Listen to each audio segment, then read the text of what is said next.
All right, Lewis, let's do some fact checking. A liberal group, Occupy Democrats, put out a post that went viral claiming that 9 out of the 10 poorest states are Republican. Right-wing groups absolutely flipped out, so PolitiFact decided to fact check it.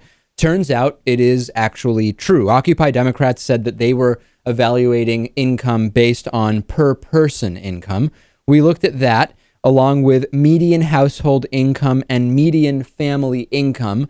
By all three measures, Lewis, according to PolitiFact, 9 out of the 10 poorest states voted Republican in the last presidential election. In fact, they voted Republican in the last 4 elections. This is according to census data. 9 of the 10 states with the lowest per person income levels were Mississippi, Arkansas, Idaho, West Virginia, Kentucky, Utah, Alabama, South Carolina, and Oklahoma. The census data also show that 9 of the 10 with the lowest median household income, if that's how you want to measure poverty, were also red. Mississippi, Arkansas, West Virginia, Kentucky, Alabama, Tennessee, Louisiana, South Carolina, and Oklahoma. And if you look at lowest median family income, you can also come up with the same thing.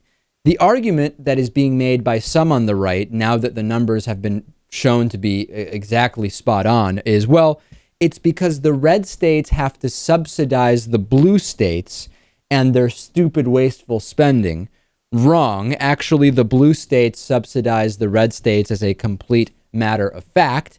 And then you get to the following argument, which is really the one a lot of right-wingers believe, which is, well, it's because of the immorality of the blue states that leads to a lot more money. And the red states, by being moral the way God said, are simply less focused on money. If you believe that, you've certainly escaped the tractor beam of rational thinking, and there's probably nothing I could say to convince you otherwise. Yeah, David, if you believe that, why is your preacher driving a Bentley, right? Right, yeah, that's also the question, which is exactly what I thought of when I hear of that argument. Are you aware of those megachurches? Have you ever seen those? Do you go to one of those?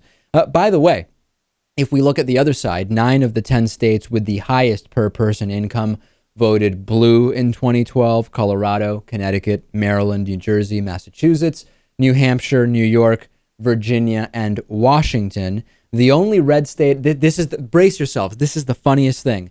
The one red state on the list of the top 10 richest states in terms of voting in 2012 is Alaska. And it could be argued that the reason Alaska is even on the list of richest states is because of the socialist policy of redistribution of oil profits to Alaska residents. How ironic, Lewis, that the one red state in the list of 10 wealthiest states has a straight up socialist redistribution of corporate revenue policy. Amazing. It is. It's brilliant, David. And this list is no surprise. When these red states, when all your politicians are anti-tax, anti-education, anti-infrastructure, anti-entitlement and welfare, I mean, what do you think is going to happen in the long run? Unbelievable.